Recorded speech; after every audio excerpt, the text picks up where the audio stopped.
I felt the muscles in my jaw lock so hard I thought a tooth might crack. My granddaughter was 3 feet away from me, frosting still clinging to her left eyebrow, a smear of buttercream sliding down the bridge of her nose like a tear that forgot which color to be. She was 5 years old. She had spent 2 weeks practicing how to blow out the candles. And the man who had just shoved her face into her own birthday cake was laughing. My daughter, Mira, stood frozen with her hand half raised, like she'd been about to catch something and forgot what falling looked like. My son-in-law's father, the man who'd done it, was wiping his palm on a linen napkin like he'd touched something unclean. And my son-in-law, my daughter's husband, the man who had stood at an altar 2 years ago and promised to protect her, was chuckling. Actually chuckling. He clapped his father on the shoulder and said, "Easy, Pop. She's got to learn the family doesn't tolerate showboating." Showboating. That was the word he used. About a 5-year-old's birthday cake. I want you to understand something before I tell you the rest. I am 63 years old. I have been to 2 wars, buried a wife, raised a daughter on my own, and seen more ugly things in boardrooms than most men see in a lifetime of bar fights. I do not lose my temper. I learned a long time ago that a man who can keep his hands still has already won most arguments before they start. But I will tell you, sitting in that dining room in Greenwich, watching frosting drip off my granddaughter's chin, I felt something unhook inside my chest that I hadn't felt since 1986, and I knew, in the quiet way you know things at my age, that the next 48 hours were going to be the most expensive 48 hours of someone else's life. Let me back up. My name doesn't matter much for the story, but my daughter calls me Pop, and my granddaughter calls me Pop Pop, and that's about all the title I've needed for the last decade. I run a company, or rather, I sit on the board of a company I used to run, and through that company, I quietly own pieces of about 24 others. I don't talk about it. I drive a 2009 Ford pickup with a cracked taillight. I wear flannel shirts I bought at a feed store in 1998. The first time my daughter brought my son-in-law home to meet me, I was fixing the gutter on my house in a t-shirt with a paint stain on the collar, and the kid shook my hand like he was doing me a favor. His name was Bram. Bram Vexley. The Vexleys are old Connecticut money, the kind that thinks it's older than it is, the kind that bought a coat of arms from a catalog in the 1970s. The father, my granddaughter's other grandfather, was a man named Crispin Vexley. Crispin had inherited a small chain of marinas from his own father and had spent 40 years convincing people, mostly himself, that owning boats made him important. The first time I met Crispin was at a steakhouse in Midtown 3 years ago. Mira had just gotten engaged. Crispin shook my hand and asked, in that voice rich men use when they're trying to sound generous, "And what is it you do, friend?" I told him I was retired. He nodded the way you nod at a child who tells you about a dream they had. Then he ordered the wine without asking the rest of us, and he made sure to tell the waiter, twice, that the bottle was $400. I should have known then. I think I did know then. But Mira was glowing. She'd lost her mother at 14 and had built a life for herself in spite of everything. Finished her degree, started a small interior design firm out of a converted carriage house in Hudson, and she was looking at this Brown Vexley like he was the first person who'd ever really seen her, so I kept my mouth shut. I told myself rich families have rich manners, and I just didn't speak the dialect. 2.5 years and 1 baby later, here we were. The birthday party had been Mira's idea. Crispin had insisted on hosting at the Greenwich house since the child's grandparents on her father's side had not yet had the privilege of throwing her a proper party. Those were his words. In a text message my daughter showed me with a tight little laugh. Mira had told me in the parking lot of a gas station off the Merritt that things had been getting strange, that Bram was different around his father. Sharper, colder. That last week, when she'd asked him to take out the trash, he'd told her that wasn't a wife's job to demand.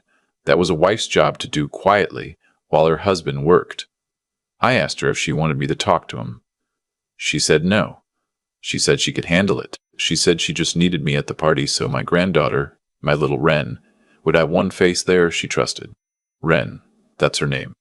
My granddaughter. 5 years old, hair the color of wheat in October, a gap between her two front teeth she's very proud of. She calls ladybugs ladybuggies and refuses to be corrected. She had picked out her own dress for the party, a green velvet thing with a sash, and she had asked her mother 3 times if Pop-Pop would be there. I drove down that morning in the truck. I parked it on the street so it wouldn't ruin the photographs in front of the house. I'm not a vain man, but I've learned to read a room. The Vexley house was the kind of house that doesn't have a doorbell. It has a chime, a staff member, a young woman in a black uniform, who clearly hadn't been told her name was supposed to be remembered, opened the door and led me to a sitting room, where about 14 people were already drinking. Crispin was holding court near the fireplace, telling a story about a yacht race. His wife, my daughter's mother-in-law, a woman named Adela, was in the corner pretending to listen to one of her sisters. Mira was in the kitchen with Ren, kneeling down, fixing the sash on the green dress. Bram came over and shook my hand. His grip was harder than it needed to be. "Pop," he said, and the word came out wrong, like he was testing whether I'd notice. "Glad you could make it. Dad's been looking forward to seeing you." Behind him, Crispin glanced over his shoulder, saw me, and gave me a little salute with 2 fingers. The kind of gesture you give a doorman. I sat. I drank water. I watched. Here's what I noticed in the first hour. Crispin made 3 jokes about my truck. Bram made 2 jokes about my daughter's design business, calling it her little hobby. Adela, in the kitchen, asked Mira whether she was still doing that drawing thing or had she found something more steady. A man I didn't know, some cousin or business partner, asked me what I'd done before I retired, and when I said I'd worked in logistics, he made a face like I'd told him I'd cleaned porta-potties at a county fair. Mira caught my eye twice. Both times she gave me the small, tight smile she'd been giving me since she was 12. The smile that means I'm fine. Please don't make it worse. So I didn't make it worse. Lunch was at 1. The dining room was the size of a small chapel, with a table that could have seated 20 and was set for 16. Ren was placed at the far end, between her father and her grandfather Crispin, with my daughter across from her and me 3 seats down on the same side. Ren waved at me when she sat down.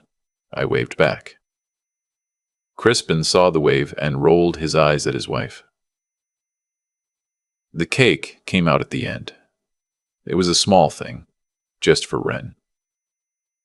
With 5 candles and a frosting unicorn on top that Mira had made herself the night before. I know because she'd sent me a picture. She'd been so proud of the unicorn. The horn was a little crooked, but she'd written underneath the photo, "I think Ren's gonna lose her mind." The cake was set in front of Ren. Everyone sang. Ren took a deep breath. The kind of deep breath only a 5-year-old can take, where her whole body inflates, and she blew out the candles. The room clapped politely, and then Crispin Vexley said, loud enough for everyone to hear, "Honey, before you cut into it, why don't you tell everyone about your mommy's little baking adventure? Did she tell you the unicorn's horn is crooked? She did that herself, you know. Showing off." Ren looked confused. She looked at her mother. Mira said gently, "It's fine, Ren. Make a wish."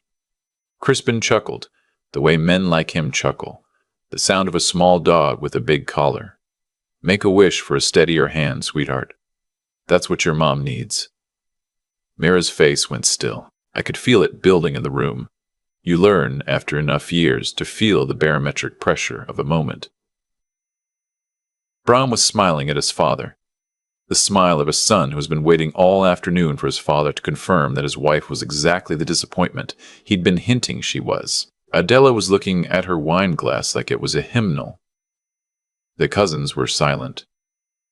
Ren had picked up the little plastic knife Mira had given her, the one with the safety edge, and was looking around the table to figure out what she'd done wrong. I should have stood up then.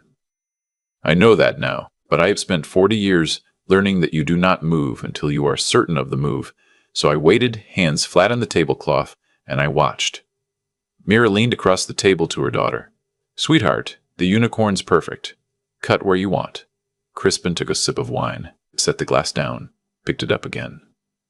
And then he stood, leaned across his granddaughter and pushed the entire face of the cake into the back of Ren's head. I want to be precise about what happened, because at the time it felt like it took 10 minutes, and in reality it took about 4 seconds. Ren had been leaning forward to cut. Crispin's hand came across the table, palm flat, and he shoved the unicorn cake forward and down.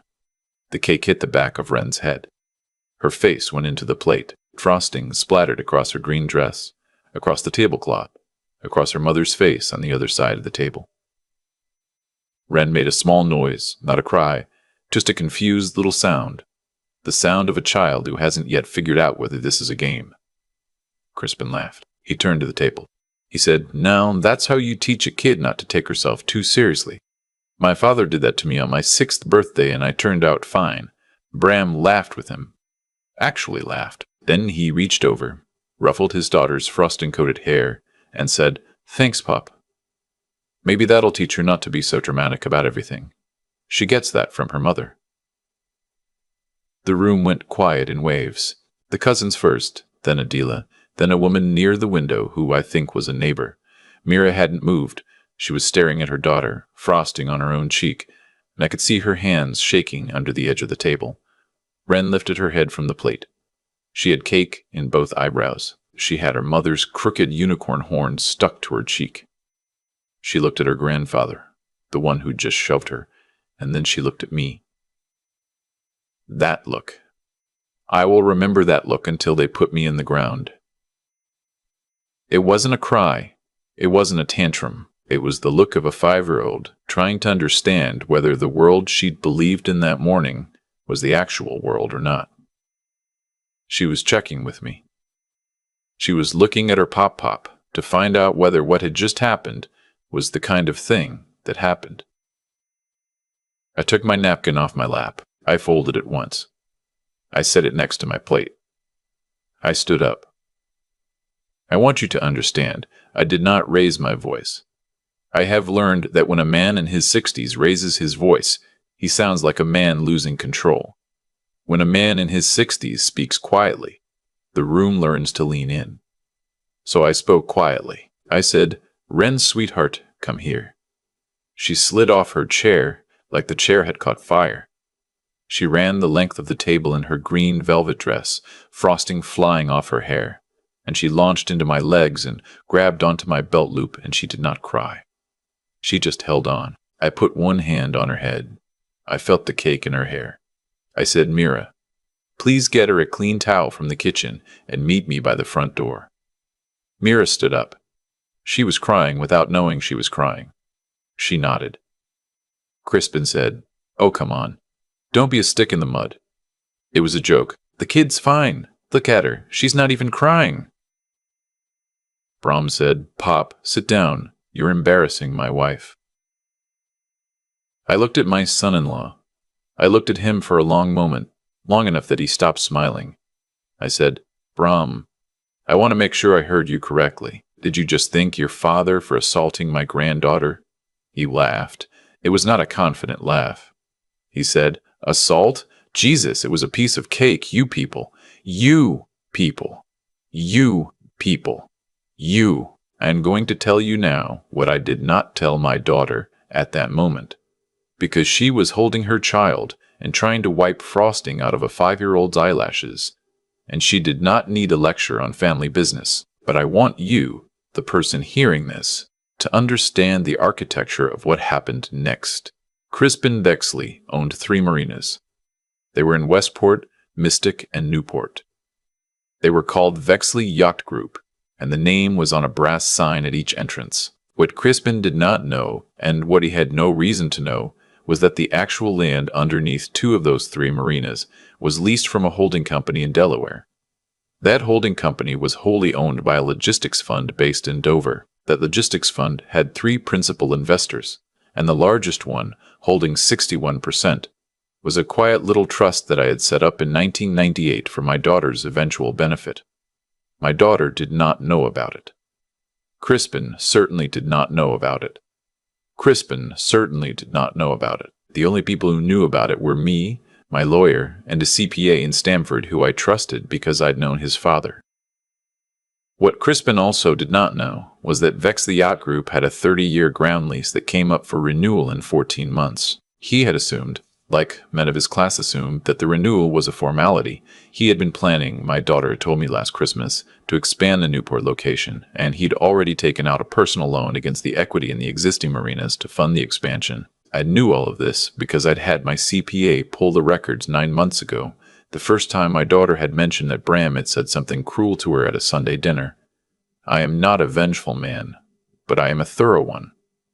When my daughter started flinching, I started reading. So when Crispin said, "You people," and Bram laughed at his daughter wearing his mother-in-law's hand-painted unicorn in her hair, I already knew exactly what I was going to do. I had known for 9 months. I just hadn't known the day. Today was the day. I bent down. I picked Wren up. She was getting too big for that, but she put her arms around my neck and her sticky face against my collar, and I carried her out of that dining room without saying another word to Crispin Vexley or his son. Mira followed with the towel. In the foyer, I knelt and I cleaned my granddaughter's face with the towel. I cleaned her eyebrows and her chin and the unicorn horn off her cheek, and I put it carefully in my shirt pocket because I knew Mira had made it. And I knew, even at 5, Wren would want to remember that her mother had made her something beautiful before all of this. I said to Mira very quietly, "Pack your bag. Pack Wren's bag. Get in my truck. We're going to Hudson." She said, "Pop, I can't just." I said, "Mira, pack the bag." She did. Bram came into the foyer about 90 seconds later. He had his hands on his hips. He was using the voice he had clearly been practicing, the voice of a man who has watched too many movies about patriarchs. He said, "If you walk out of this house with my wife and my daughter, we are going to have a very serious problem, you and I." I looked at him. I have been looked at by men with guns. I have been looked at by men who could end a career with a phone call. I have learned what a real threat looks like, and Bram Vexley, in his $300 sweater, was not one. I said, "Bram, you are correct. We are going to have a very serious problem. Yours starts in about 45 minutes. I'd suggest you call your father's accountant before you call your lawyer." He blinked at me. I don't think he understood the words. I think he understood the tone, though, because his face did the thing rich men's faces do when they realize, for the first time, that they may have miscalculated. The little muscle under the left eye. The slight shift in the shoulders. I picked up Wren's overnight bag. I held the door for my daughter. We walked down the front steps, and I put Wren in the back seat of my pickup truck, and I buckled her and myself, because Mira's hands were still shaking too hard to work the latch. I shut the door. I walked around to the driver's side. I took my phone out of my pocket. I called my lawyer. His name is Sam. He has been my lawyer for 31 years, and the only thing I have ever asked of him on a Sunday is that he answer his phone. He answered on the second ring.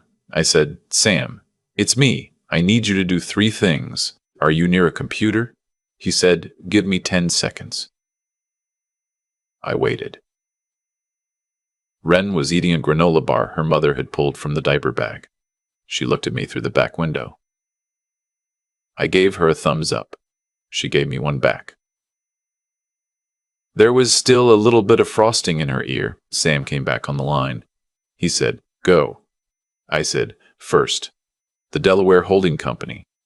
I want you to send a notice of non-renewal to Vexley Yacht Group on the Westport and Mystic ground leases, effective at the end of the current term. I want it sent today, certified, with a courier. I want it on Crispin Vexley's desk before the close of business tomorrow." Sam said, "Done. What else?" I said, "Second, the personal loan Crispin took out in March. It was issued by Hartwell Trust. Hartwell Trust is a subsidiary of one of the funds I sit on the board of. I want a quiet review initiated of the collateral valuation. The marinas are worth what they're worth with a lease. They're worth considerably less without one. I want Hartwell to know by Tuesday morning that the collateral has materially changed." Sam said, "That's going to call the loan." I said, "I know." He said, "What's the third thing?" I said, "My granddaughter. She's 5. Her grandfather, Crispin Vexley, just shoved her face into her own birthday cake in front of 14 witnesses. Her father laughed and thanked him for it. I want a family law attorney in my house in Hudson by tomorrow morning, the best one in the Hudson Valley, and if she's not in the Hudson Valley, fly her in. Mira is going to need options, and I want every option on the table by lunch. Sam was quiet for a beat, then he said, "Are you all right?" I said, "I will be." He said, "I'll have someone there at 9. I hung up. I got in the truck. Mira was looking at me from the passenger seat. She said in a small voice, "Pop, what did you just do?" I said, "I just made one phone call, sweetheart. We'll talk about it when we get home." She started crying then. Not the silent kind from the dining room. The real kind. The kind I hadn't seen since her mother's funeral. I let her cry. I drove. Wren fell asleep in the back seat, about 20 minutes outside of New Haven, with frosting still in her hair. I will not bore you with the legal mechanics of the next 6 months, because legal mechanics are boring, and the only people who enjoy them are people like Sam, who bill by the hour, but I will tell you the broad strokes, because I think you've earned them. The ground lease non-renewal hit Crispin's desk on Monday afternoon. He spent the next 48 hours, my CPA later told me, trying to figure out who owned the holding company. He got as far as Delaware before the trail went legally cold, because a properly structured trust does not leave breadcrumbs for angry men. The collateral review hit Hartwell Trust on Tuesday morning. Hartwell, being a trust company that does not enjoy lending against assets that are about to lose their leases, did exactly what trust companies do. They called the loan. Crispin had 90 days to repay $1.8 million, or they would be moving against the personal residence in Greenwich, which had been pledged as secondary collateral. He did not have $1.8 million in cash. Men like Crispin rarely do. Their wealth lives in the marinas and the boats and the houses and the membership at the club. It does not live in the checking account. He tried to refinance. No one would touch him. Word travels fast in the small world of New England trust banking. By the time he picked up the phone, 3 other lenders had already heard that Vexley Yacht Group was about to lose 2 of its 3 locations, and lenders, like dogs, can smell fear. By March, the Westport Marina was being marketed for sale. By May, the Greenwich house was on the market. By July, Crispin Vexley had moved into a 2-bedroom condominium in Stamford that, according to the listing photos, had a view of a parking lot. Now, about my son-in-law. The family law attorney Sam sent up to Hudson was a woman named Pell. I won't tell you her last name because she's still practicing. She arrived at 9 on Monday morning, sat at my kitchen table with a cup of black coffee, and listened to my daughter for 2 hours without writing anything down. When Mira was finished, Pell said, "Okay, tell me everything you've never told anyone." Mira told her, "There was more than I knew. There was a lot more than I knew." There was a moment, about an hour into that second part of the conversation, when I had to get up and go out to the porch, because if I had stayed at the table, I would have driven back to Greenwich and done something that would have made me unavailable to my granddaughter for the rest of her childhood. Brahm had been doing what men like Brahm do. Slowly, methodically. The credit card she'd had since college gone for our financial health. The car in her name transferred for tax purposes. The interior design business she'd built slowly being routed through an LLC he'd set up to protect us from liability. Her phone monitored. Her friendships narrowed, the sashes on her own dresses, picked out by his mother. And the marriage itself. I will not tell you what he had said to her in private because she told me and she made me promise. And a promise to my daughter is not a thing I break for anyone, including a stranger listening to a story. But I will tell you that when she finished telling Pell put down her coffee cup and said, "We're not going to negotiate. We're going to file Wednesday." They filed Wednesday. Bram was, to his credit, exactly as stupid as I had assumed. He responded by hiring a Greenwich attorney whose primary qualification was that he played golf with Crispin. That attorney, working from instructions issued by a father who was at that moment watching his entire net worth turn into a parking lot view, made a series of catastrophic procedural errors. The LLC he had used to absorb my daughter's business was unwound by court order. The car was returned. The credit card was reissued in her name only. The monitoring software on her phone, which Pell's tech consultant identified within 40 minutes of taking custody of the device, became Exhibit C in a hearing that I attended in person, because I wanted to see Bram's face when the judge read the spyware logs into the record. He didn't look at me, not once, but his lawyer did. His lawyer looked at me halfway through the hearing the way men look at other men when they realize the room has been rearranged around them and no one told them. The divorce was finalized 11 months after the birthday party. My daughter received primary custody of Wren. The marital assets, what little of them had not been borrowed against by Crispin's failing marina business, were split in a manner that the judge, in chambers, called appropriately corrective. Bram has supervised visitation every other Saturday at a facility in White Plains. He has not shoved a cake into anyone's face since. Crispin Vexley, the last I heard, is selling boats on commission for a man who used to work for him. Adela left him in the spring. She moved to Sarasota. She sent my daughter a letter that I have read and I will not share. But I will tell you this, there was an apology in it, and it was the kind of apology that cost the person writing it something real. Mira keeps the letter in a drawer. She's not yet decided what to do with it. I don't push her, she has time. Wren is 6 now. She is in 1st grade. She has a missing front tooth and a stuffed unicorn named Crooked, who sleeps on her pillow, and who is named. She will tell you very seriously after the unicorn her mommy made for her on her 5th birthday, before the bad day. She does not remember the bad day in detail. She remembers, she says, that her pop-pop carried her to the truck, and that there was frosting in her ear for a long time after. I hope that's all she ever remembers. I want to say one last thing, and then I'll stop. Because I am not a man who likes to talk this long about himself. I've read the comments on stories like this one, where people ask whether the revenge was enough. Whether the marina being sold and the divorce being granted and the Greenwich house being lost and the apology being sent are, in some cosmic accounting, sufficient. The honest answer is that I do not know and I do not particularly care. I did not do what I did to balance a ledger. I did it because my granddaughter looked at me across a dining room table with frosting in her eyelashes, and she was checking, with her eyes, whether the world she had been promised was real. And I needed her to know, in that moment and every moment after, that it was. That somewhere in the world there was a grown-up whose entire job, for the next 80 years, if necessary, was to make sure the answer to that question was yes. The marinas were a tool. The lease was a tool. The lawyer was a tool. They were the means by which I made sure that the men who taught my granddaughter on her 5th birthday that the world is cruel would also teach her, by Tuesday, that the world is just. I did not raise my voice in that dining room. I did not need to. A man who has built his life properly does not need to raise his voice. He needs to pick up the phone. And if I have any wisdom to offer, after 63 years of trying to be a decent man in an indecent world, it is this. Be quiet about what you have. Be patient about what you build. Be slow about what you spend.